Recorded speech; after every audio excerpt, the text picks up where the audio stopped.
Assalamualaikum warahmatullahi wabarakatuh. Bismillahirrahmanirrahim. Tabarakalladzi nazzala al-furqana ala 'abdihi liyakuna lil 'alamin nadhira. Allahumma shalli wa sallim ala habibika Mustafa Muhammadin wa ala alihi wa sahbihi asmain nama ba'du. Artinya gini loh, ketika manusia mengatakan mampu-mampu, sebenarnya ada sekian hal yang manusia itu tidak ikut melakukannya, tidak ikut menciptakannya. Misalnya kue nyupir, supiranem enak, punya pengalaman, tidak kecelakaan karena apa? Nyupir kue enak, mobilku normal. Mobilmu normal lah, tewabrak mobil yang mabuk. Nah di sini ini manusia dituntut, diingatkan terus, kamu itu butuh Allah, rahmat Allah itu yang melindungi kamu, bukan keahlian kamu, bukan kecakapan, karena tanpa itu semua tidak bisa, semuanya Allah. Ya, tapi manusia tadi, gara-gara misalnya tadi mobilnya normal, dia punya keahlian nyupir, terus mengklaim kalau keselamatan dia itu karena hati-hatinya dia, karena mobilnya normal. Padahal ada sekian catatan yang menjadikan dia selamat dan semuanya itu kudrahnya Allah Subhanahu wa taala. Misalnya gak ditabrak wong mabuk, gak ono gempa, gak ono bumi merekah. Misalnya kita pintar nyopir lah terus bumi memangap terus kita templung nggak opo. Pemenang daerah-daerah kayak ya rasa tak sebut nomor itu. Kira tahu muka siapa yo, mari tak sebut nomor yang ngeri. Intinya Indonesia aman, tapi kita tenang aja satunya aman kabeh ono sing aman. Ora usah kuwatir likuifaksi, ora usah kuwatir meteor jatuh, kabeh ya potensi napa? Potensi semua. Sehingga ini sedikit saya ijazahkan.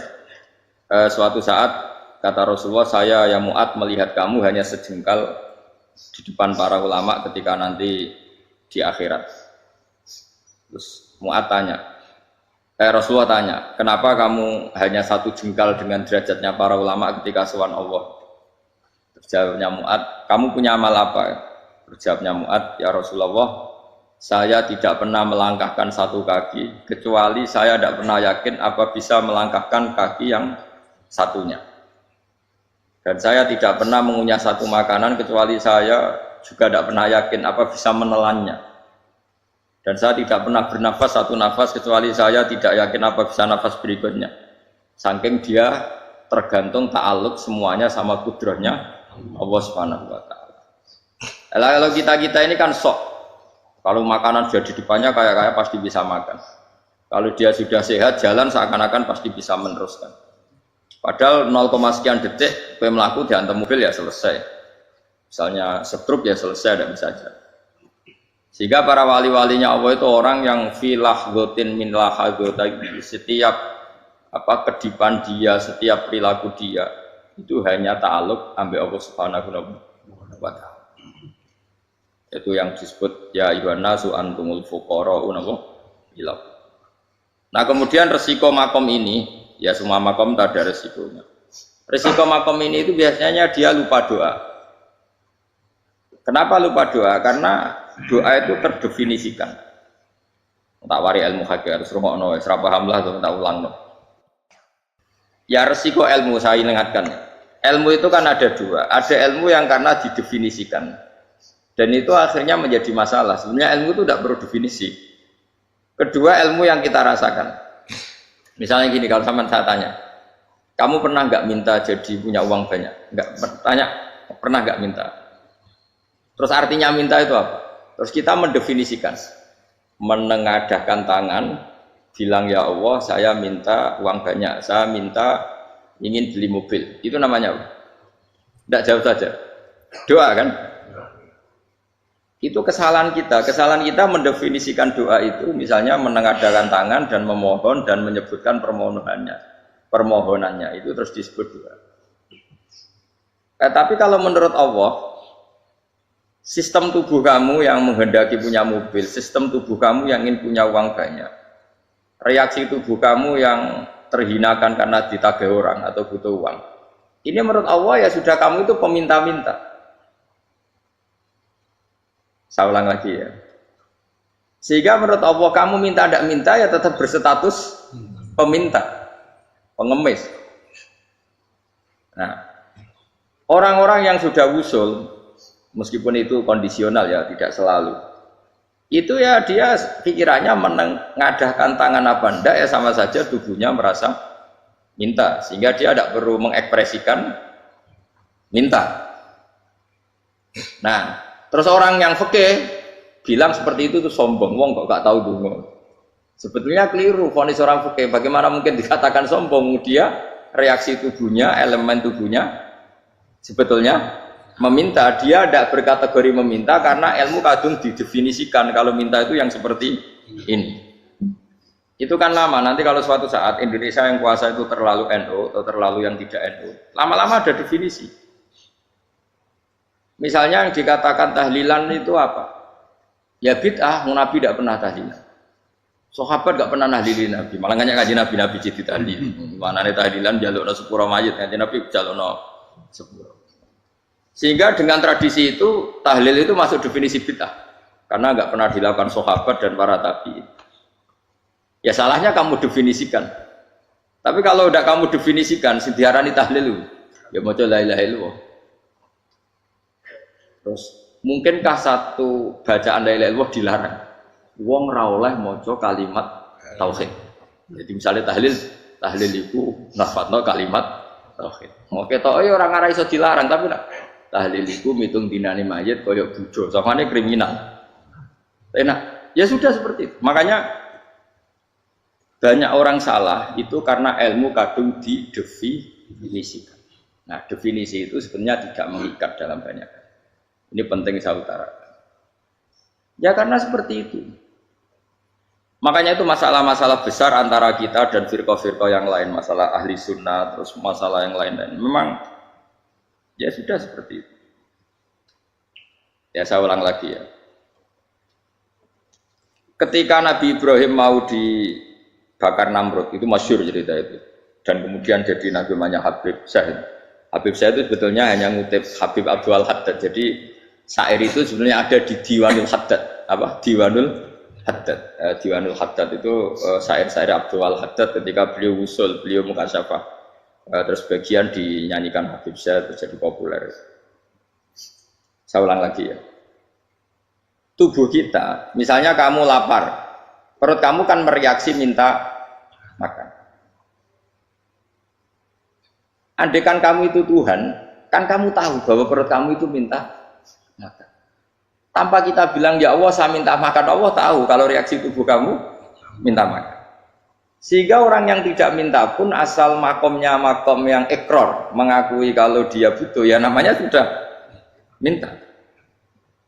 Tapi fikih kadung mendefinisikan sing darane minta itu hanya madhep kiblat terus menengadakan tangan dan sebagainya. Ya sudah kita sebagai orang pengikut ya yang ikuti fikih, yang ikuti tasawuf, sebetulnya itu definisi yang setia. Sehingga ketika Nabi Ibrahim mau dibakar Namrud, masyhur itu cerita itu. Beberapa hari mungkin bulan-bulan orang disuruh Namrud cari kayu sebanyak-banyaknya. Ketika kayu sudah terkumpul mungkin satu lapangan, Ibrahim mau dibakar. Pegawai ini Namrud itu bingung caranya mencalok Ibrahim. Kok saking gedene napa? Api. Nak dicalok ado iku ratok tengah. Nak diparekno iku kepanasan. Masyhur. Terus setan zaman itu orang akeh dadi setan tenan. Saya kan duplikate sakeh dadi setan ra tau muncul. Wong duplikate wis napa? Akeh. Singkat cerita setan itu muncul pura-pura jadi manusia terus ditemukan manjane. Manjane itu semacam ketepil besar yang jadi mana ya dari kiai-kiai ketepil itu haram, mergo penemune setan. Jadi ini terus. Tapi nak manjane penemune setan itu betul, walhasil terus dibikinkan satu manjane semacam ketepil besar terus Ibrahim dilemparkan ke api. Lewat apa? Ketepil tadi idenya siapa? Setan. Nah ketika di tengah api itu unik. Kata malaikat Jibril datang terus tanya sama Ibrahim, ya Ibrahim apa kamu butuh saya? Butuh. Alakah haja, apa kamu punya kebutuhan? Jawab Ibrahim, lah saya tidak punya kebutuhan. Amma ilaika fala, kalau ke kamu enggak. Karena kamu makhluk, apapun keren kamu Jibril tetap kamu makhluk. Amma ilaika fala. Enggak, maksudnya butuh ke Allah nanti saya nyampaikan. Mana dinya Nabi Ibrahim, kalau Allah tidak usah kamu sampaikan ya sudah tahu. Gua be Jibril. Oh, anak gue ditekak mana? Ya saya ulang lagi, apa kamu punya kebutuhan? Alaka hajalah ama ilaika fala, kalau ke kamu enggak. Enggak maksudnya butuh ke Allah nanti saya sampaikan. Karena Jibril yang mentang-mentang dekat sama Allah dan tukang memberi informasi. Tapi kata Ibrahim, kalau ke Allah sih nggak perlu kamu, dia sudah tahu. Nah itu terjadi namanya Habib Abdul Haddad Masyhur itu apa? Hasbi min su'ali ilmuhu bihali. Jadi cukup ilmunya Allah itu menjadikan saya tidak perlu minta. Hasbi min su'ali ilmuhu bihali. Jadi ada kondisi tertentu yang para wali itu, saya ulang lagi, kondisi tertentu yang para wali itu ya tidak minta. Tapi kalau itu ditiru jenengan semua ini jadi keangkuhan. Kenapa? Wes ora ndonga tangane ditenangkan. No, atine ya ora eling pangeran, kan akhirnya nak jaluk tenan. Jadi gue aja niru wali-wali. Nah wali-wali itu kan misalnya tangannya tidak menengadah, tapi semua sistem tubuhnya merasa butuh sama. Saya itu pernah ya, tapi itu kondisional dan saya juga ngulang tidak mesti bisa. Ketika saya umroh itu pernah saya ada satu kondisi itu doa ya di putaran pertama pas. Di putaran pertama saya berdoa ya agak banyak di multazam. Putaran kedua mau berdoa sudah tidak berani lagi. Sampai ke-7. Hari kedua ya tidak berani, hari ketiga enggak bisa. Nah seperti itu tidak bisa dibuat-buat meskipun saya juga agak ingin. Tapi ya pas itu ya enggak bisa. Gara-gara itu korban kitab hikam, ya kitab hikam yang terkenal. Kitab hikam itu pernah cerita gini. Rubbama dallahum al-adab ala tarkit tolak.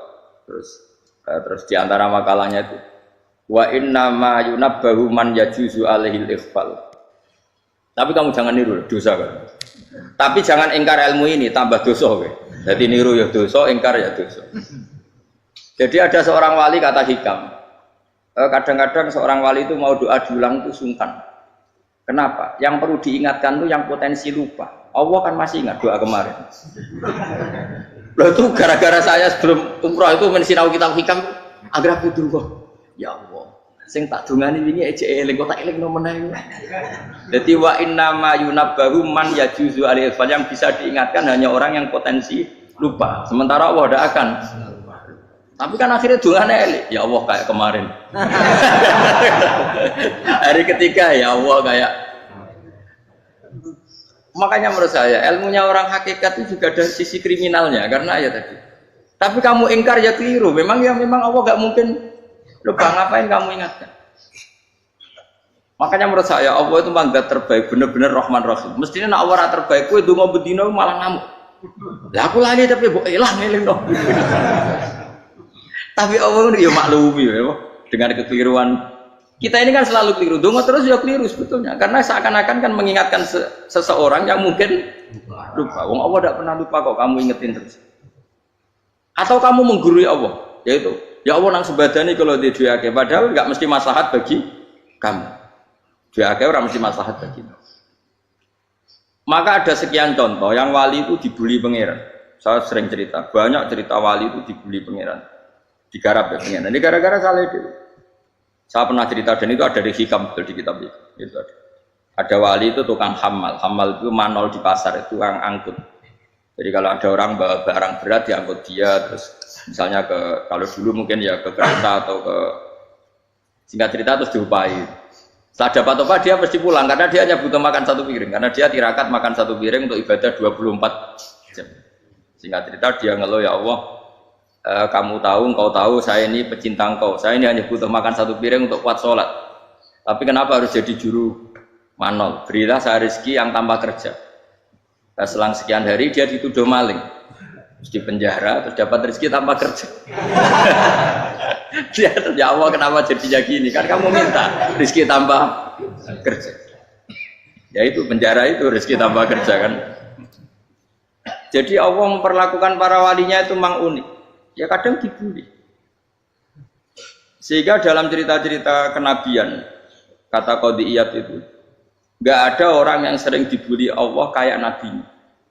Karena Nabi itu orang yang dicintai Allah. Jika salah sedikit saja itu, cara pangeran, cara kampus itu digarap, pokoknya dipelonco, pokoknya salah sedikit. Misalnya begini, Nabi Yakub itu kan Nabi. Dia mungkin nyon jauh nggak tersadar, nyembelih apa itu anak sapi itu di depan indukannya. Ya beliau mungkin spontan saja, Pak. Kalau kamu yang melakukan pasti tidak ada hukumannya, karena Allah tidak pati peduli sama kamu, sudah lah. Artinya nggak peduli, salah pantas saya mau jelas ya. Tapi ini Nabi.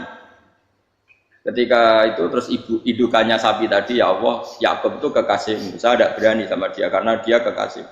Tapi saya tetap menuntut keadilan.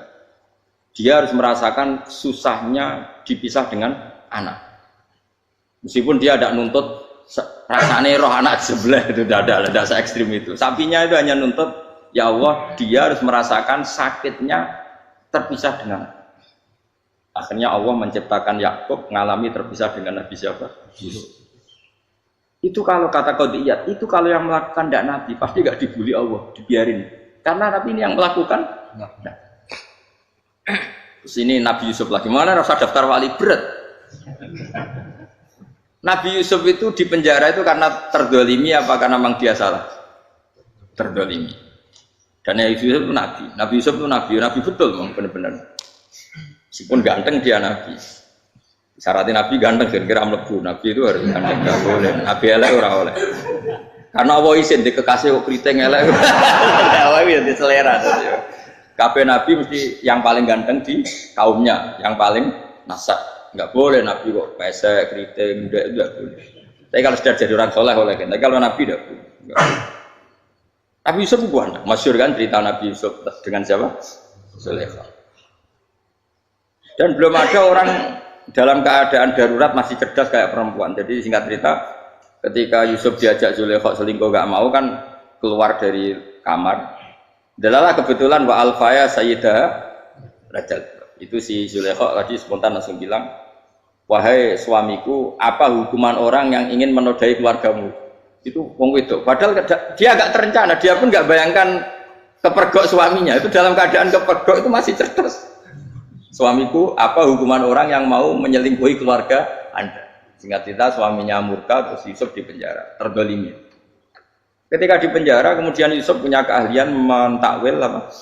Mimpi. Kan tadi suaminya Zulaikha itu tidak sampai raja ya, kira-kira PM atau menteri. Raja itu punya mimpi yang bisa nakwil itu hanya Yusuf. Singkat cerita, terus utusan raja datang ke Yusuf dan takwilan Yusuf terbukti benar. Tapi Yusuf ini seorang nabi, saya ulang lagi Yusuf seorang nabi, dia tapi ya manusia. Bilang gini ke utusannya, coba bilangkan ke raja kamu, di penjara ini ada orang yang di penjara secara terzalimi, yaitu saya. Tolong laporkan ke majikan. Itu Allah tersinggungnya itu bukan main. Nabi kok lapor makhluk. Itu tersinggung. Nah aku kan gak piye. Kowe ngajono proposal ya ora piye-piye. Wis pokoke Allah kowe wis ra piye-piye. Wong sumben swargane ya ora langsung wae ngono. Pokoke kira-kira kan sudah tidak perlu ditegur.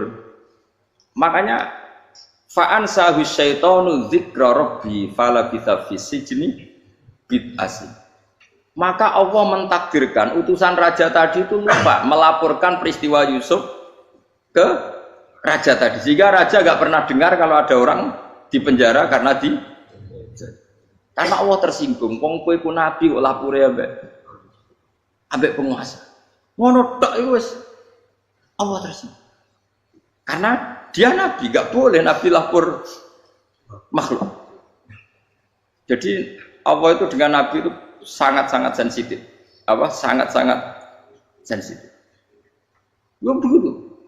Terus cerita yang terkenal, meskipun ini enggak ada di Quran, Nabi Musa. Nabi Musa itu pernah sakit gigi karena dia mentang-mentang kalimullah, orang yang sering komunikasi dengan Allah, minta ya Allah tolong tunjukkan obat gigi saya itu apa. Singkat ini sama Allah dikasih tahu, kamu ngunyah suket ini, gitu. rumput ini kamu kunyah nanti pasti sembuh.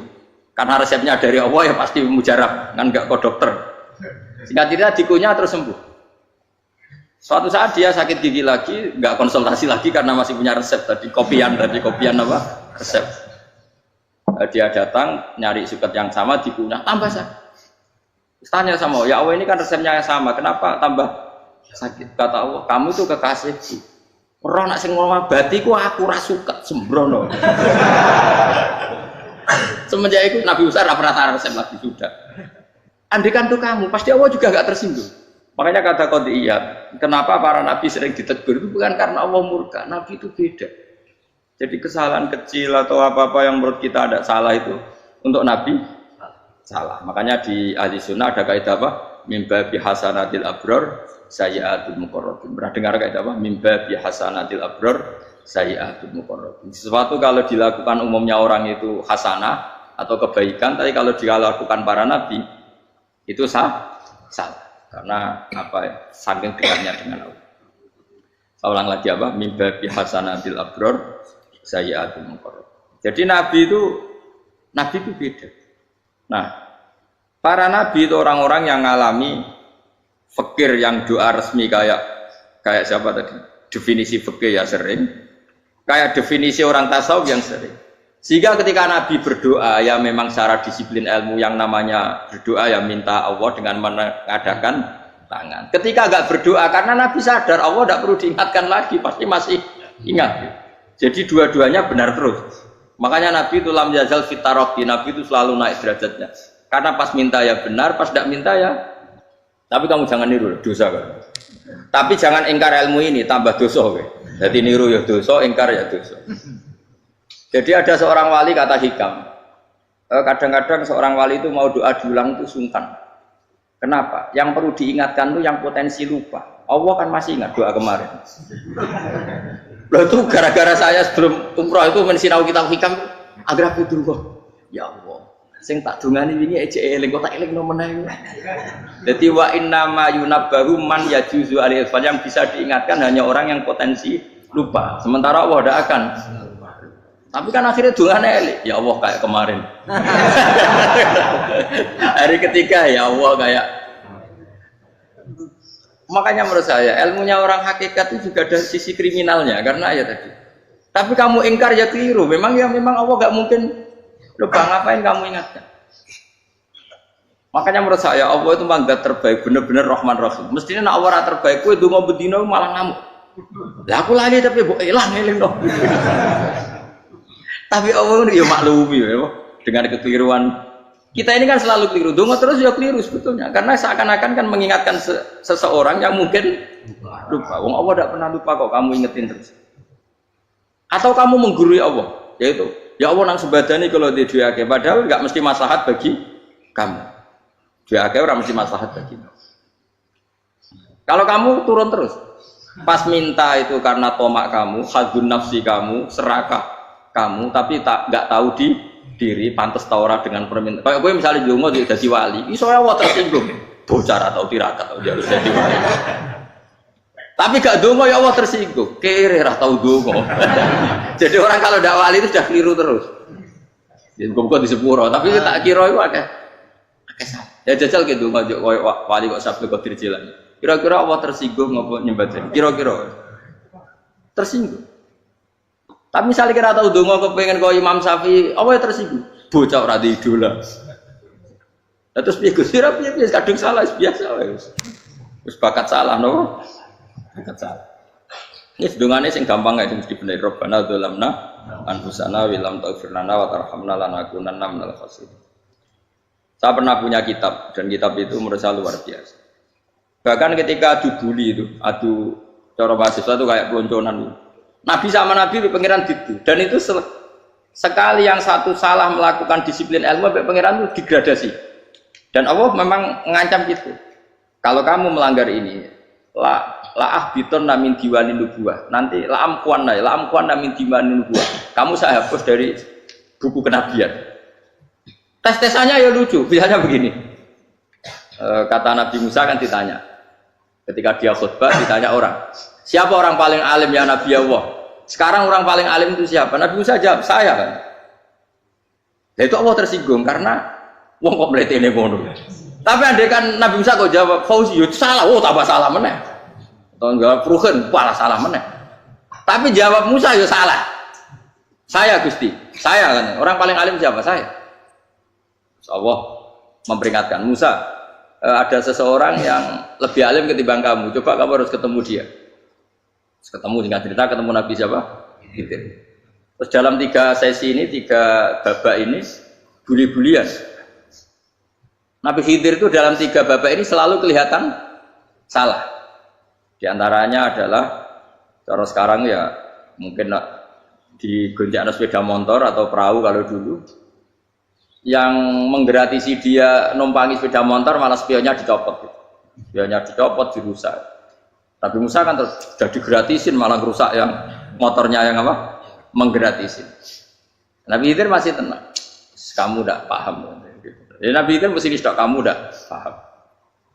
Itu kata syurrahul hadis termasuk Ibnu Hajar al-Asqalani bilang ini. Setelah itu kedua membunuh anak kecil.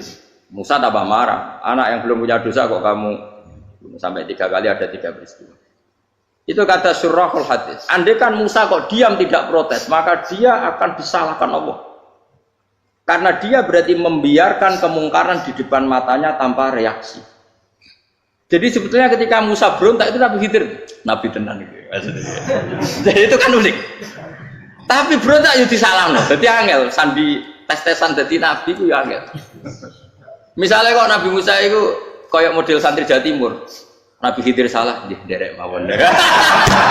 Ya ora nabi jero barang mungkar. Menengae. Berarti yo nabi goblok ngono kira-kira. Makanya memang Musa harus konsisten seperti itu, harus demo terus.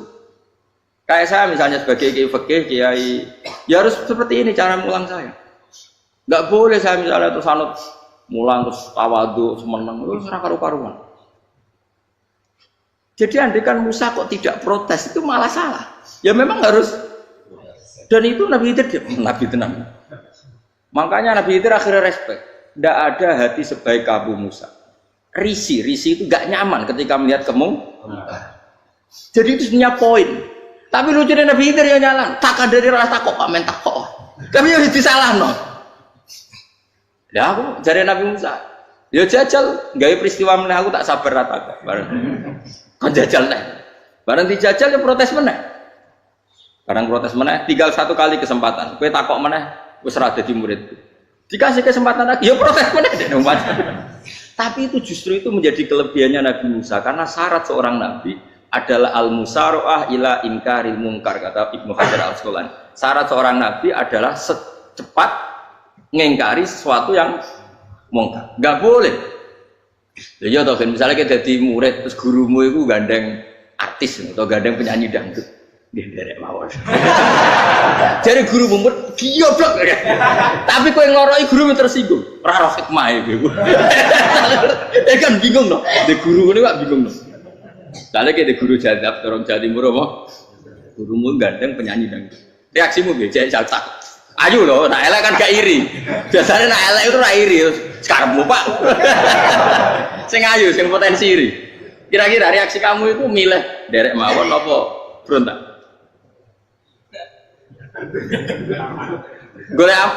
Oh, nak gurumu wong alim mesti nak pasti meneng. Muridku gila betul, gak sensitif. Roh barang mungkar dilakukan di depannya kok tidak reaksi, tidak protes, geblek tenan. Tapi lucunya guru mau nak protes ya, gak duwe akhlak. Guru lagi senengnya kok ora oleh. Nah Nabi itu kan bully-bulian. Jadi Nabi Khidir dengan Nabi Musa itu tepat. Karena dua orang ini sama-sama kekasih Allah. Itu Nabi Musa justru barokahnya itu dia tidak pernah klasmennya di bawah Nabi Khidir. Semua ulama sepakat klasmennya Musa tetap di atas Nabi Khidir. Sehingga yang berlaku ya tetap ilmunya Nabi Musa bahwa membunuh anak kecil tidak boleh, merusak perahu milik orang lain tidak. Karena Allah tetap lebih respect dengan ilmunya Nabi Musa. Nabi Khidir ilmunya nggak dipakai, meskipun dia disebut hakikat. Karena ilmunya Nabi Khidir ngani ngoyo wong ape mutusno ngenteni nginceng Loh Mahfud. Lah sing iso iku sapa? Barang ra mungkin kok. Mulane Nabi Khidir terakhir menutup kalimatnya wa ma fa'altuhu an amri. Dzalika ta'wilu ma lam tasdi alaihi sob. Aku dhewe nglakoni ini ya ora roh, wis ditakdir nglakoni ngene wae. Dadi artine Nabi Khidir ya ora paham. Jadi wa ma fa'altu an amri itu terakhir kira-kira artinya saya sendiri tidak melakukan ini karena inspirasi saya sendiri atau keputusan saya sendiri. Tahu-tahu saya ditakdir melakukan. Karena pas itu Nabi Khidir disetting semuanya dengan ilmu hakikat. Yaitu bayi tadi memang kutiba kafiron. Kutiba apa? Kafiron. Memang dia nanti kalau umur nganti tua ditakdir mati kafir. Daripada mati kafir nanti ya sudah mati sekarang. Tapi nggak mungkin kan ada syariat daripada soben beling pateni ge cilik. Ya ora ono syariat, tetap ikut Nabi Musa. Makanya kata Ibnu Hajar Al-Asqalani itu uniknya Allah sama para wali-walinya. Wali ku klirullah itu tetap disenangi pengen. Terus pengenan nabi ini yo gejul-gejulkan yo pancen nak wong. Terus keempat ya. Tadi kan saya punya contoh 3, ini contoh keempat, ini terakhir. Akhirnya kok ilmu merah cukup tetap malah bingung enggak. Nabi itu minggat itu boleh enggak? Tanpa pamit, minggat itu pergi enggak pamit itu boleh enggak? Enggak boleh. Rasulullah meskipun kayak apa disakiti di Mekah itu enggak pernah minggat, enggak pernah hijrah. Saya ulang lagi, karena butuh izin. Tapi Allah pernah punya kekasih yaitu Nabi Yunus. Nabi siapa? Yunus. Itu Quran meredaksikan ya abako. Abako itu terjemahnya apa? Minggat. Kalau pergi itu dahaba. Tapi ini Allah meredaksikan itu abako. Abako itu ya minggat. Nabi Yunus itu dakwah di daerah Nainua. Nainua itu ya Babylon sana. Kampungnya namanya Nainua. Ya daerah Babylon. Babylon itu kalau di geografis modern ikut Irak. Ikut mana? Irak. Jadi Kufa, Basra, Babylon. Terus siapa itu yang ngalahkan pasukan Yahudi dulu itu Buktanasor di Bukit Nasir itu ikut mana? Babylon apa? Babylon. Kama unsila alal malaka ini di Babila Harutama. Makanya kalau ulama-ulama melihat Irak kacau sampai sekarang itu tidak kaget. Irak itu ardun mal'unah kalau di kitab-kitab. Bumi yang memang sudah terlaknati mulai itu. Sehingga ketika ada kasus Saddam Hussein sekarang itu ulama tidak kaget. Zaman Rasulullah Sugeng itu Irak itu termasuk sudah bumi yang guna keazalah. Jadi di sana pasti banyak fitnah. Fitnah pertama yang dicatat sejarah adalah Mautul Husain apa? Kabudutnya Said siapa? Husain di Karbala. Era Imam Syafi'i adalah zaman mifnah, ulama dibantai karena dipaksa mengatakan Quran apa? Makhluk. Terus konflik-konflik sampai era Saddam Hussein terus era sekarang jadi.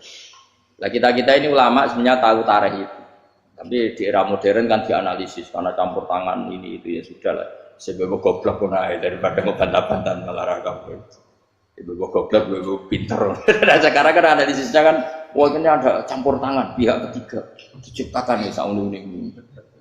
Ya kalau intelijen harus ngomong seperti itu. Kalau kita seperti ulama memang dari dulu dicap Nabi hunalika az-zalasil wal fitan. Saya teruskan. Nabi Yunus itu dakwai kaumnya itu lama sekali dan tidak iman. Nah semua nabi kalau kaumnya tidak iman itu diberi hak Allah ngancam akan adanya azab apa? Ngancam akan adanya azab. Nabi Yunus ngomong gitu terus itu. Nanti kalau kamu tidak iman itu pasti kena azab. Anggap saja dia ngancam gitu sudah berbulan-bulan. Singkat cerita, azab baru tinggal 3 hari lagi. Ayo nang iman, tinggal 3 hari lagi. Ya kira-kira dia ngomong misalnya Ahad, berarti Ahad, Senin, Selasa, atau kamu milih Selasa ya Rabu, Kamis. Singkat cerita Ahad itu dia gak kuat. Wah semuanya kurang 3 dino kaumku tetap orang iman. Mangkel asal, minggat. Mau minggat jadi mau minggat kan gak punya tujuan, so asal pergi jauh saja. Sudah perahu, sekenanya dia naik saja. Namanya minggat nih. Kalau bawa bekal terencana, bawa visa, paspor kan plesir namanya. Jadi minggat itu ya gak, ya sekenanya gak persiapan. Singkat cerita sampai ikut perahu nelayan tadi terus zaman itu ya ada mitos kalau ada gelombang yang nggak wajar pasti ada orang minggat. Terus ditanya siapa yang minggat, Nabi Yunus kan orangnya jujur saya katanya. Ya sudah yang minggat terus dicemplung no, gitu. Ya, terus ada yang agak baik ya jangan gitulah. Ini kan kita semua butuh selamat, judi dulu. Terus judi satu lagi ketemu Yunus. Coba mungkin salah udahnya judi lagi ya ketemu sampai 3 kali ya ketemu Yunus. Makanya fasahama fakana minal mudkhadis suci dia kalah kemudian tenggelam. Fal taqamahul khutu wa huwa mulim. Terus dia diuntal ditelan oleh ikan nun. Nah, di situ ikan nun digambarkan saking besarnya itu. Nah ini uniknya Allah sama kekasihnya. Sudah Allah menyalahkan tapi unik. Ikan ini kan itu sama Allah dikasih instruksi. Kamu nggak boleh makan dia. Dia kekasih saya. Terus ketika di tengah di perut apa? Ikan, dia kegelapan. Terus Nabi Yunus cita-citanya satu, ya Allah kalau saya sumpah kiri saya tidak bisa baca tasbih. Akhirnya sama Allah disulap perut ikan itu jadi masjid. Jadi dia di dalam perut ikan ya santai saja tetap wiridan. Santai. Fana ada fi dzulumati alla ilaha illa anta subhanak inni kuntu minadz dzalimin. Ya dia santai aja wiridan karena perut ikan bagi dia adalah masjid. Ya dia disalahkan Allah karena abako tadi minggat, hijrah tanpa pamit. Tapi juga dibela-belain Allah, ikan tadi tidak boleh nelan. Ini perlakuan Allah sama orang yang bikin. Tapi karena dia nabi uniknya apa? Dino Ahad itu kaumnya do nginceng omah Nabi Yunus. Rame-rame nginceng. Lucunya cara nginceng gini. Nak Yunus ning omah berarti bodoh nih. Wong omahe ana adab kok dene tengok. Bareng dinceng Nabi Yunus tuh gak ada. Oh tenan ana adab. Mulane wonge rawani ning omah. Itu uniknya pangeran. Jadi umpama dekne ra minggat yo salah. Umpama dekne ora minggat berarti kaume jare apa ana adab ana gempa bumi likui faksi kok dekne ning omah. Lah nek ana tenan ra mlayu. Nyatane gak mlayu. Dadi mbok Allah didesain minggat. Tapi nak minggat disalahno Nabi yo ora pamit. Makanya masyhur saya itu punya kitab karangannya Habib Alim Alam, mbahnya Habib Anis, Habib Ali bin Husain yang ngarang apa? Ali bin Muhammad bin Husain karang yang Simtul Biror itu diantara doanya gini. Tapi jangan gitu loh, berawal gini. Aku rawan ini loh, cuma saya hafal secara ilmu, tapi saya ada berani. Waj'al sayyiati man ahbabta. Ya Allah, jadikan kesalahan saya itu kesalahan orang yang kau cintai. Terus pokoknya salah lagi jadi pengiran kadung seneng, salah lagi sampai wae wong seneng. Waj'al sayyiati man ahbab. Terus kowe lah dimanja wong tuamu anak paling disayang, salah wae lucu. Kowe cah cilik. Kowe seneng cah cilik, salah wae lucu. Mecano gelas yo lucu, tiba yo lucu. Tibane cah tuwek-tuwek. Bocah jelalatan melane tiba. Nah itu barang kau nginceng omahe Nabi Yunus gak ono wong. Wah, berarti adab mau turun betul. Andai kan adab ndak jadi turun, pasti Nabi Yunus berani di tenang. Wes barang mulai malam Kamis, adab itu sudah kelihatan. Ada puting beliung, ada apa, sudah jelas pasti ada adab. Kaum yang lapangan tobat finish. Secara bal-balan menit-menit apa? Terakhir. Woi, abek pengen ditampa tobaté. Wes gak sida tak adab wong kowe tobat. Singkat cerita Nabi Yunus hari ketiga atau apa dia selamat. Pakai versi yang umum. Selamat faltaqamaul hutu bahwa falaula annahu kana minal musabbihin la bitafi batni la yaumi yub'atsun. Akhirnya dimuntahkan sama ikan tadi terus dia keluar. Barang keluar tanya-tanya kabar gimana kabar kampung Nenua, baik-baik saja. Tabarawani mulai karena dia tahu kalau orang bohong itu dihukum mati. Padahal dia bohong katanya Kemis itu ada adab, ternyata kampungnya baik-baik. Padahal baik-baiknya karena mereka tobat. Jadi masyarakatnya nyari dia karena mau iman. Si nabinya agak berani pulang karena nanti dihukum mati. Aku pangeran nabi kekasih itu dia. Pangeran ya bully itu. Oh itu gue beda-bedanan. Wong kekasih pangeran. Aku ora kena dipitol atau diadab.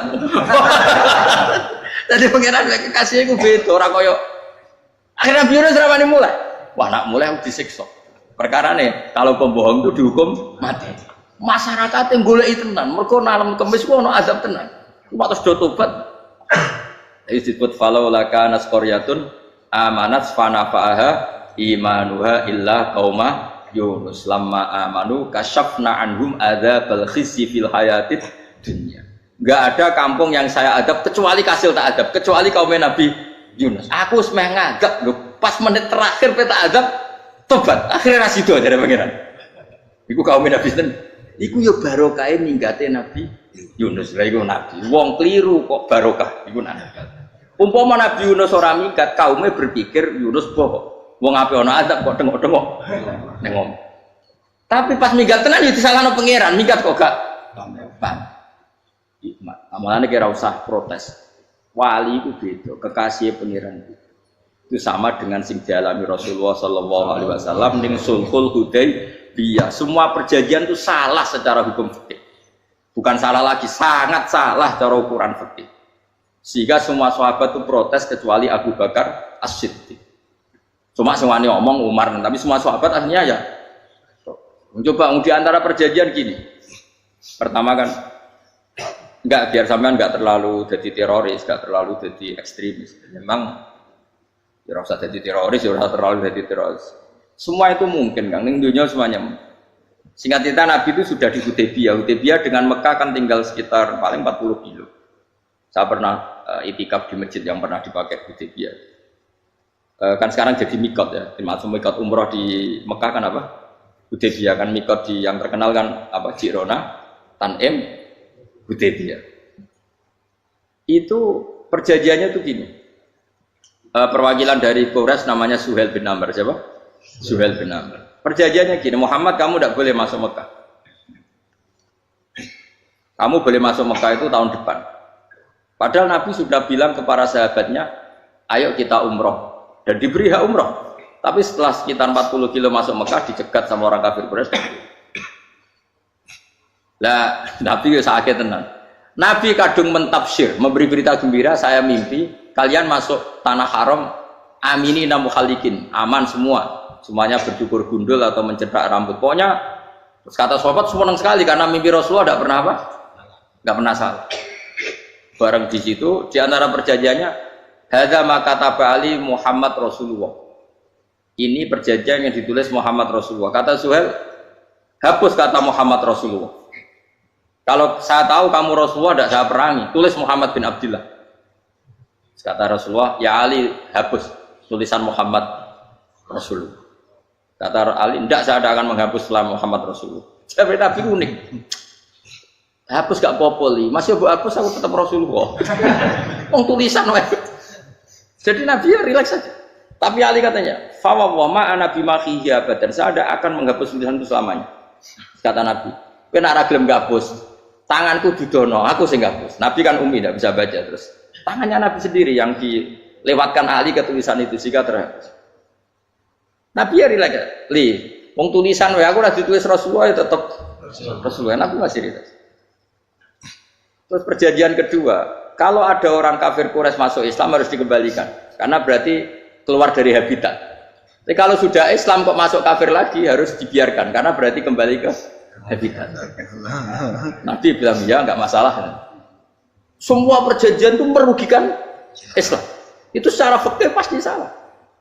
Akhirnya Umar itu protesnya keras sekali. Ya Rasulullah, apa engkau masih Nabi? Utakai sengak. Apa engkau masih Nabi? Dan Nabi siapa santai bala ya saya masih Nabi. Tapi kenapa kamu hinakan kita dan memberikan kehormatan pada orang-orang kafir itu? Jawab Kanjeng Nabi lucu. Ya agama itu kayak pangeran. Masih aku perjanjian yang ngono kok pangeran sing angkat agama iki tenang wae. Kanjeng Nabi ku perjanjian mek manusa gampang. Jadi Nabi itu sange imannya Allah tetap yu'izzu hadzal Allah pasti memuliakan ini agama. Apapun perjanjian yang diciptakan manusia. Makanya bapak saya, Mbah Mun guru saya itu ngaram-ngaram tenan mikir Islam. Islam kok pikir haram, ono sing duwe. Ben. Dunia rusak kok apa ben. Tetep Islam ku mulya. Rasa mbok pikir terus keliru-keliru lah perjanjian dunia keliru lah. Lo coba Uni Soviet kayak apa hegemoninya? Kayak apa kuatnya Uni Soviet? 100 tahun mengkooptasi Uzbek, Tajikistan dan tapi apa bisa menghilangkan keimannya orang Uzbek Ceknya? Ketika Uni Soviet bubar langsung malah negara-negara itu jadi persemakmuran yang negara apa? Indonesia kayak apa? Dikooptasi. PKI, dijajah Londo 350. Mbah Soleh Darat alim zaman Londo, buyut-buyutku alim zaman Londo. Iku semondok Mekah ya alim. Zaman PKI akeh wong alim. Saiki ayo zaman Islam Nusantara apa ono sing alim koyo. Jadi Islam menarik zaman wis di regani negara, zaman rung dinegani negara iku wis mul. Karena ini agama milik Allah. Punya ketahanan yang luar biasa. Sebenarnya dari Nabi tentang apa perjanjian salah lah, gak apa-apa. Inna wa ta'ala a'azza hadati. Inna wa ta'ala la yudhi'u dinahu wa la yudhi'u. Pokoknya pangeran bakal ngembar agamanya orang masalah perjanjian keliru lah. Perjanjian ketiga itu semuanya merugikan Islam. Tapi apa kata Abu Bakar ketika protes Nabi gak dijawab, datang ke Abu Bakar. Menurut kamu gimana? Jawab Abu Bakar lucu. Makanya ini menunjukkan makanya kenapa ahli sunnah berkeyakinan afdhalus sahabat itu siapa? Jawab Abu Bakar. Wes samar, perjanjiannya keliru lah, wes keliru lah. Kita geremeng-geremeng santai negeri. Tapi la tadkhul bainahu wa baina habib. Kamu jangan masuk wilayah itu hubungannya orang yang terkasih sama kekasihnya. Wes gak masuk akal lah, mending menengahnya. Ya sehingga ya sudah Allah ternyata. Nah perjanjian keempat ini yang agak Nabi hanya minta gini toh. Itu saya turuti semua, tapi saya minta satu hal kata Nabi. Bolehkan diskusi tentang Islam terbuka. Makanya diskusi terbuka itu baru kata Nabi, jangan larang orang mendiskusikan Islam. Itu dok mintanya. Oke dari Suhail, diskusi wae pikiran Suhail kan mau diskusi wae. Enggak masuk Islam, diskusi. Jangan larang orang yang membicarakan Islam secara terbuka. Ada kata terbuka. Dari Suel, oke, nggak masalah. Itu toh yang itu pun nggak jelas menguntungkan Islam apa? Enggak. Akhirnya apa yang terjadi? Darunat dua tempat-tempat pertemuan cara saat ini gedung parlemen. Semuanya itu diskusi. Sajane Muhammad itu sapa? Konsep Islam itu. Dan semua yang cerdas itu sajane ya bener Muhammad. Nyembah watu pancen giok tenan. Wah, ini goblok tenan watu kok di. Terus nak Yahudi, Yahudi ora bener pisan, Nasrani ora bener pangeran atau. Wah, diskusi. Suwe-suwe hasil diskusi sepakat, pancen dia tetap bener Muhammad. Tetap bener Muhammad. Akhirnya hasil diskusi itu akhirnya mereka membatalkan perjanjiannya sendiri. Perkara ini baru kayak apa?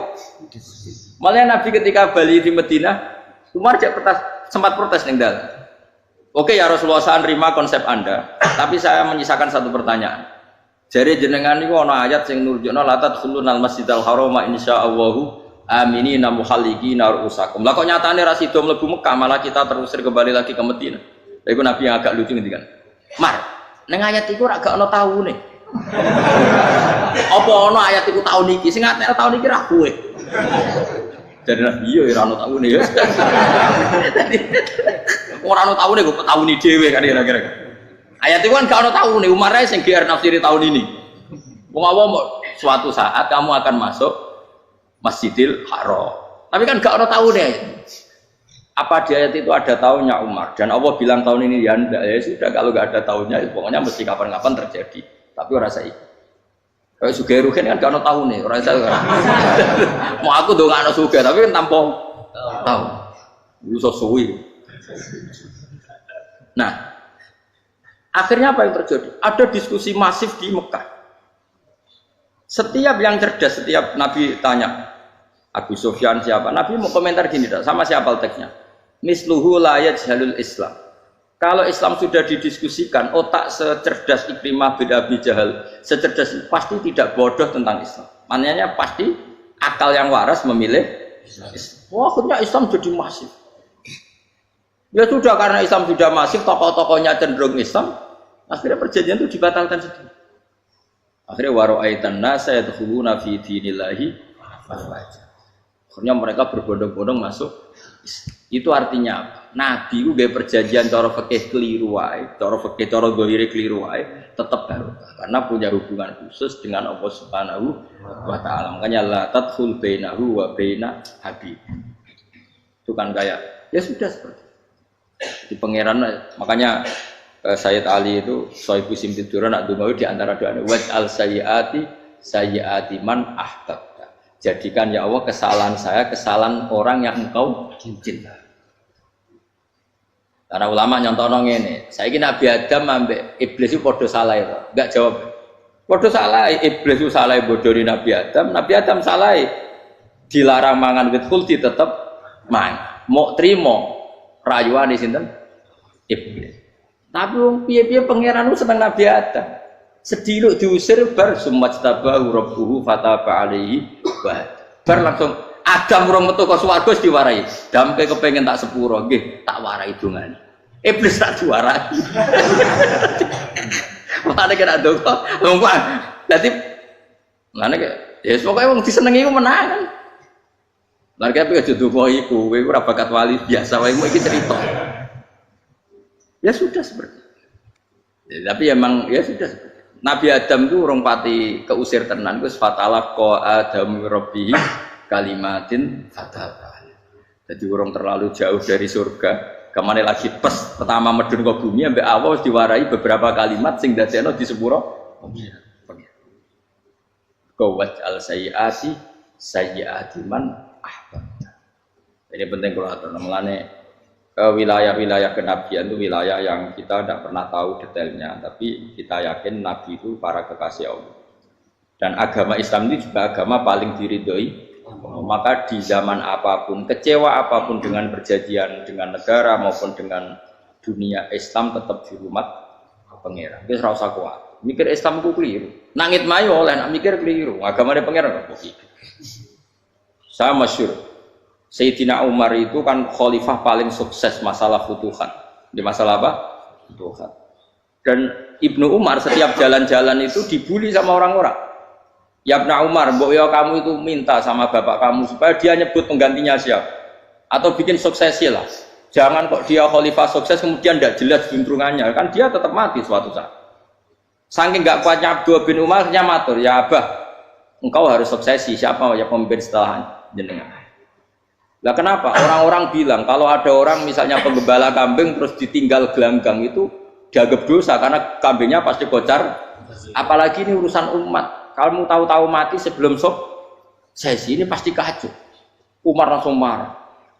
Agama Islam itu enggak sama dengan kambing kata Umar. Agama Islam agamanya pangeran, mesti diurusi pangeran. Aku mau khilafah. Aku mau sukses.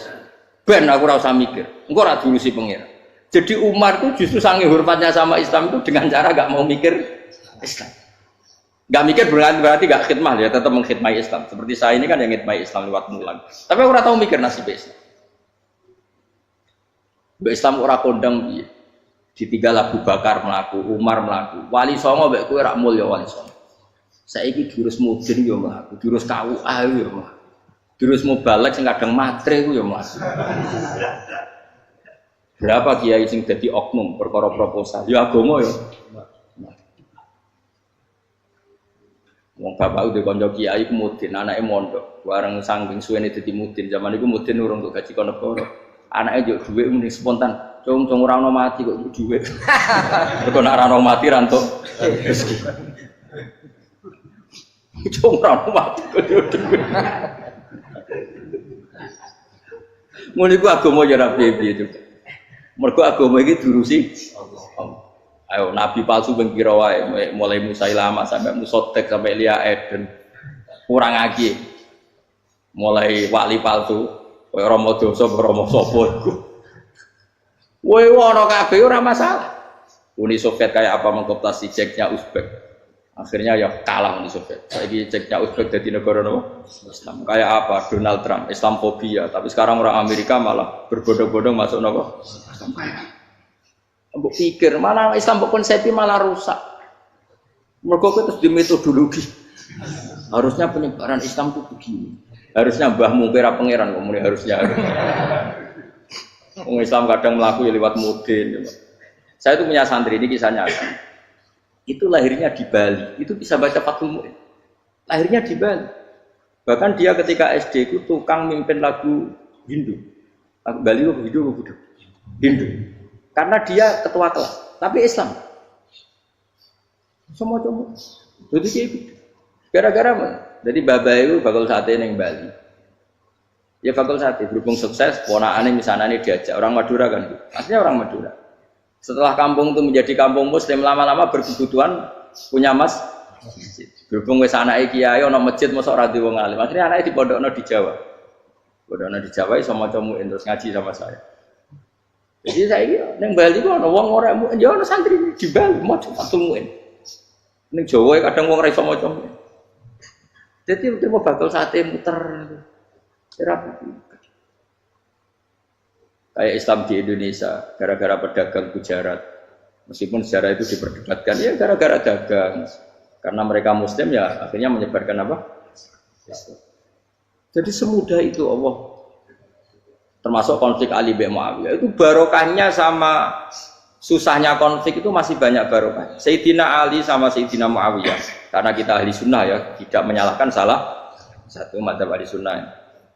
Itu barokahnya beliau konflik itu banyak sahabat yang migrasi. Ada yang ke Cina, ada yang kemana-mana. Termasuk yang diyakini para sejarawan, ada yang ke Selat Malaka. Termasuk akhirnya sampai ke Baros. Barokahnya orang nggak nyaman di Yaman itu di Syria sama di Irak. Akhirnya Islam menyebab. Oh sudah. Andai kan nggak ada konflik itu, mungkin penyebarannya juga lama. Makanya saya bolak-balik bilang, setan itu ono goblok. Gomko ora melok ngaji saiki. Setan ora goblok piye? Kalau ada anaknya kiai 5 lanang kabeh sih, alim kabeh iku didu. Mergo rebutan pondokin. Aslinya pondok satu titik di desa itu. Misalnya yang beduan ya di Medan. Gara-gara tuh konflik itu terus sing sitok minggat ning Kalimantan. Gara-gara anak kiai yo gawe pondok ning Kalimantan. Sitok minggat ning Sumatera, anak kiai yo gawe pondok ning Sumatera. Cara setane uga ngedu, malah pondok tetap satu titik. Tapi setan itu goblok, ora roh. Akibat ngono iku ora roh. Akhirnya dulur didu menyebar. Ada wong soleh menyebar ning ndi menyebarkan sujud, menyebarkan Jadi setan yo ana goblok, muga ora ngaji, muga nak ngaji rene roh, ana ngono ora usah ngono. Andai kan tidak diutik kan satu titik. Nggih, betul. Tapi setan niku nek ana wong soleh iku didu. Nak didu ana sing kecewa minggat. Lah minggate wong soleh ndak ape gawe apa? Masa ape gawe dugem. Lalu kula anggere ana wong soleh tukaran Gus iku tukaran gara-gara tukaran sak minggat ning Papua ya alhamdulillah. Apik. Kula niku rak Gus kancaku ya Gus sing minggat ki kuat. Angger pamit kula ora tau tak tahisi. Bernuwun kok minggat bener. Minggate Gus ndak ganti piye. Paling yo gawe pondok apa gawe apa. Lah setan nganti saiki belum tahu. Mulane muga-muga ora roh. Jadi artinya nak pangeran ngersakno itu segampang itu. Lah coba di Ponegoro kan konflik sama keluarganya yang dulu ada yang mungkin sebagian problem. Ning Sulawesi ya tetep gawe napa? Pon. Engko ning gone sesuai yang ning tindi. Wali Songo. Sunan Kalijaga agak pati cocok mbek buyut Sunan Kudus. Rapati cocok akhirnya dakwah ning kidul di daerah kene. So akhirnya ono ya tetep mono dakwah ro katam terus dadi Islam macam-macam. Satu terus no. Tapi ya barokah iku ana Islam tok Tingkir, tok Solo, tok Jog. Cara rapati tukaran ya Sunan Kalijaga men ngewangi. Sunan Kudus, Sunan Bonang ning gone. Berhubung barokah tukaran sithik-sithik wis. Jadi bahasa saya itu buyut-buyut itu Sunan Kudus itu luwih dukung Arya napa? Penangsa. Sekali Joko dukung wong kene itu. Suwijoyo. Bol, semuanya kurang satu terus-terus. Wah, saya wong Jogja diulang putus, buyut-buyut keluar itu dianggutus. Serasa dijero-jero. Jelas barokah. Mau meratu karan ya utak-utak neng pantura. Barokah itu karan ya. Jadi, tapi rasa terus. Nah, ngono tukaran barokah rasa meningon. Pokoknya nak pengangeran sing ngersakno kabeh baru, tapi rasa diciptakan. Ono suami istri pegatan terus. Ya kadang ya baru kasing wedok untuk bojo luwih bener. Akhirnya alhamdulillah saiki bojo wapi. Padahal sing lanang tau GR, "Wah, pegat iso apa ya ra piye malah apik." Iku pangeran. Makanya mikir Islam yo mikir. Sekarang kan ndak orang terlalu semangat Islam terus dia konsep Islam harus menguasai negara, akhirnya memaksakan jadi pemimpin. Jadi Islam harus kultural, akhirnya kejawen Islam. Muat Islam kudu kaya, jebule kedunyan deknane. Islam kudu fakir, bebas hisab, kefikiran akhirnya buruh Cina. Justru kakean konsep wis mari kuat. Lah ya ana sing wah Islam kudu sugih, nek sugih ben kuat. Jebule bareng sugih kedu. Ana sing milih fakir ae ben tambah hisab, kefikiran Islam buruh Cina. Islam harus merebut negara supaya ada konsep apa? Pas ngerebute wis ngafir-ngafir wong akeh. Pas prosesnya wis dadekno perkara. Islam harus kultural, juga main-main gong wae malah sindenan terus. Rasido dakwah, mergo kakean apa? Kultural ora usah dikonsep, wis ben mlaku. Pangeran dhewe sing ngatur Islam. Kayak apa agama ini pernah ditinggal orang-orang terbaik? Mulai para sahabat tabi'in sampai wali songo, nyatanya tetap berjalan. Iku nunjukno agama ini diurusi Allah Subhanahu wa taala. Napa khidmah wae? Kayak saya yang mengkhidmati Islam. Khidmah itu berbakti memberi pelayanan pada Islam. Tapi ora usah ngrasa mimpin apa Islam, apalagi membuat konsep untuk Islam. Justru konsep kita ini nanti yang merusak. Karena tadi ngendikan ulama-ulama wa inna minal ilmi ila jahlan. Kadang ilmu itu tetap melahirkan kebodohan. Kenapa?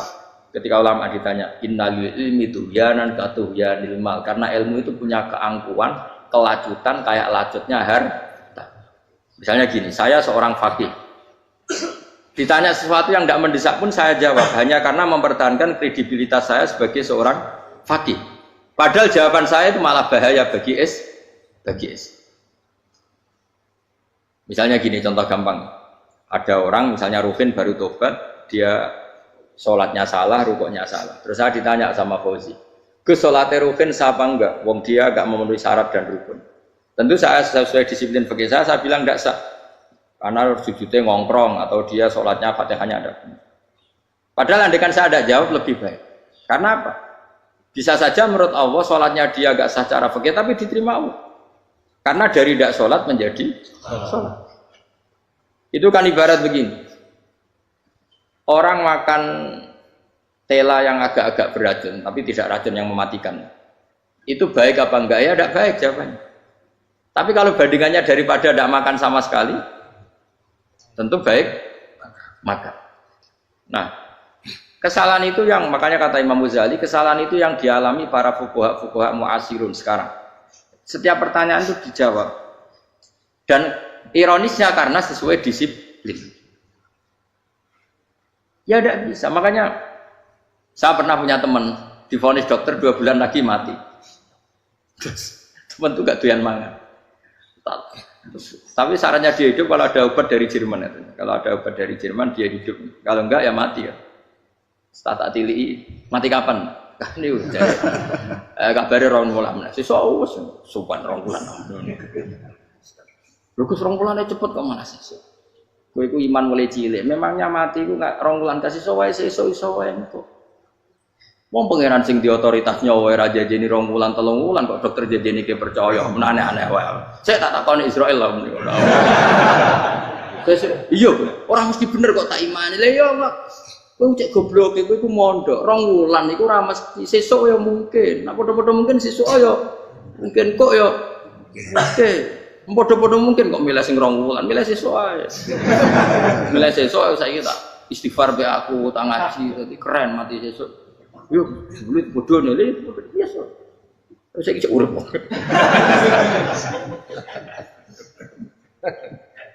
Ya karena tadi sesuatu yang enggak otoritasnya itu kita ini kan jadi orang aneh. Agama mulai dulu mengajarkan kita beribadahlah kepada Allah seakan-akan kamu mati besok. Nak kowe santri tenan tanpa diancam mati 2 wulan iku nek ibadah kok mati sesuk 2 wulan itu kesuwe.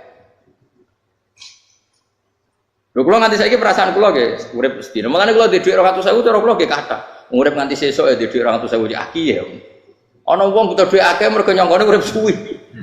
Ilang. Kita ini butuh. Makanya kula suwun semuanya anut para nabi dan kalau ada kesalahan para wali, para nabi, itu kesalahannya apa? Mimba bi hasanatil abrar sayiatul muqarrabin. Jadi nabi itu karena hubungannya dengan Allah sangat apa? Dekat. Sehingga hal-hal yang cara dohir itu salah, tapi itu menjadi berkah. Dan kita tidak pernah kayak apa sulhul apa Hudaybiyah. Makanya kata Abu Bakar nggak ada sulhun a'dhamu minal Hudaybiyah. Tidak ada perdamaian yang lebih afdal ketimbang Hudaybiyah. Makanya saya itu termasuk ulama yang setuju, misalnya di McGill di Amerika atau di Kanada itu kan ada Islamic Studies. Saya pernah ditanya, Gus. Kalau ada sekolah perbandingan agama, menurut kamu setuju enggak? Saya bilang enggak masalah. Yang penting asal yang dikaji itu Islamnya, bukan orangnya. Kalau yang dikaji orangnya ya copet Indonesia ya. Kadang koruptornya ketua partai Islam. Wonge kan macem-macem. Yang dikaji Islamnya loh, asal yang dikaji Islamnya. Jangan orangnya. Orangnya bulet-bulet. Wah, juara lah no. Juara. Karena pikiran saya niru Hudaybiyah. Ketika Islam didiskusikan secara masif, tetap yang unggul itu Islam. Makanya Rasulullah minta, enggak apa-apa, semua perkara saya setujui, cuma jangan larang orang mendiskusikan Islam. Artinya di Mekah, di Darun Nadwa, di pojok-pojok kampung, di perapatan-perapatan orang tanya, sebetulnya Muhammad itu maunya apa? Mereka kadang bilang, ya Muhammad kepinginnya wong nyembah pangeran. Pangeran itu apa sih? Gaya langit bumi. Akhirnya sih cerita, iya, pangeran di pantas sih gaya langit bumi, pangeran olah tahu saya apa-apaanan. Soalnya saya mulai cerita, iya aku tahu nyembah, pas tuyoi luar, sampai aku izin pangeran tuyoi. Soalnya saya cerita mana, aku tahu pas nyembah, pas tangannya copok. Wah itu cerita kenaifan pangeran itu. Ya gara-gara boleh dulu nggak boleh dilarang oleh negara. Negara itu pinterin nabi ya, mau aku jaluk orang boleh mendiskusikan. Karena kalau didiskusikan pasti ja'al haqqu wa zahaqal. Mun kula terusna. Inna wa yusmi'u may yasha wa ma anta bimusma'il man fil qubur. Fa alam tarono ta ora ngerti sira ta alam tekse ora ngerti sira anna wa ing satuna wa ta'ala iku anzala nurono sapa wa minas sama'i sanging langit. Awan nurono ma'an ing banyu. Fa akhrajna mongko ngetokno sapa ingsun fi tetep ing dalam dawa akhirna iltifatun ta iltifat. Iltifat itu pindah anil ghaibati sangi dhamir ghaib. Mestine kan fa akhraja, tapi dadi napa? Fa akhrajna. Harusnya kan Allah menurunkan hujan dari langit kemudian Allah mengeluarkan beberapa buah. Tapi diganti apa? Fa akhrajna. Kemudian kita Allah maksudnya. Kami Allah menurunkan bihi sebab anane mak samarat ing boro-boro buah. Mukhtalifan ingkang warna-warna apa alwanuha pira-pira warnane samar. Maksudnya Allah ingin menunjukkan kekuasaan. Sekarang orang sama-sama dari sperma. Ada yang kafir, ada yang mukmin, ada sing kriting, ono sing bangir, ono sing elek. Anggap aja kayak buah. Buah itu dari tanah yang sama, dari air yang sama. Kemudian melahirkan buah yang beda. Memangnya misalnya buah sing kecut ya ning bumi Indonesia. Pinggirnya ditanduri pelem manis yo neng bumi Indonesia. Mestinya kan kalau buminya sama kan nak kecut kabeh, nak manis. Tapi ternyata enggak. Allah bikin buah yang macam-macam rasanya, macam-macam warnanya dari tanah yang satu, dari air yang satu. Itu kenapa gitu? Ya saking kudrahnya Allah, saking kekuasaan Allah. Mustalifan khali warna-warna apa alwanu gabra warnane samarot ka asdoro kaya dene ijo. Wa ahmarolan abang wa asfarolan asfar. Asfar itu agak kekuningan. Wa irialan yani kabeh. Wa minal jibalilan iku setengah sange pira-pira gunung judadun uti pira-pira dalan. Delala Allah masih ada gunung sing tak tahu diambah manusa lah ya. Delala ada desain alam yang paling layak ada ya selalu ada yang layak dilewati jam wujuda tori kontek sedalan fil gunirihi lan liyane napa jabat. Bidon kang putih-putih. Jadi kados gunung-gunung teng Indonesia. Nak didelok waduh kemudian ada jalan mesti nyelirit ketok putih. Wa khumrun ana sing kemerah-merah, ron ke kuning-kuningan. Ya mukhtalifun ingkang beda-beda alwanuha apa pola warnane judat fil jibal. Bisidati ana sing terjal, wa filan ana sing kropos. Yes kaya gunung-gunung itu kan ana sing apa cengkramane ku enak berarti sidah ana sing napa dari tanah sing napa kropos wa qarabi busud lan pira-pira watu kemloso piye kuna manane kemloso watu besar sudun kang ireng-ireng atfun ala judat suhur ning pira-pira watu syadidatu sawati kang banget ireng. Artinya gini loh, intinya misalnya bumi itu dari apa kita tidak pernah tahu, kalaupun tahu kita tidak bisa mengendalikan. Nyatanya bumi warnanya macam-macam, buah-buahan ya macam-macam. Iku nunjukno kabeh iku kudrahe Allah Subhanahu wa taala. Yuqalu den ucapno kaciran kang akeh aswadu tur banget ireng hirbibun wa qalilun hirbib aswad. Niku bahasa mawon nggih pokoke wong Arab niku biasa ireng banget, ireng jlinteng. Lah ngeten. Nah niku wong Jawa nek muni ireng banget misal ireng jlinteng. Pokoknya wis ireng disifati sesuatu yang mempertegas apa? Kehitaman. Wa minan nasilan setengah sayang manusa wa dawa bilang pira-pira apa kewan walanami lan pira-pira raja kaya. Jadi kalau dawab itu mulai melata ya dawab, mulai kodok ya dawab. Nanti mulai kewan apa saja itu dawab. Kalau an'am itu lebih yang agak terhormat kayak apa? Kambing, kayak unta, sapi itu masuknya apa? An'am mukhtalifun utai sing beda-beda apa alwan pira-pira warnane iki kabeh. Ya kadalik kaya warnane pira-pira kewan. Piro-piro tanduran. Jadi maksudnya ngeten nih. Kalau sampai nangan-nangan misalnya sapi putih, engkau tahu-tahu dia anak rodok kemerah-merah, engkau dia anak kehitam dari mani yang sama. Dulu-dulunya misalnya enggak Gus, kalau hitam itu pasti babanya ada yang agak hitam. Senajan toh sekarang pas bapaknya, indukannya, ibunya sudah putih. Tapi tetap aja asal usulnya dari satu. Ya tetap asal usulnya dari satu. Sekarang jadi variasi banyak, tetap asal usulnya satu. Nah, kok sampai beda-beda itu kabeh kekuasaane Allah. Kastilah visi mari kaya dene bedane boro-boro buah wal jibalilan. Yang memahami itu semua tentu ulama. Innama yakhsyallaha min ibadihil ulama. Innama yakhsam sine wedi banget Allah min ibadi sing boro-boro kaulane Allah sapa ulama boro-boro ulama. Assalamualaikum warahmatullahi wabarakatuh.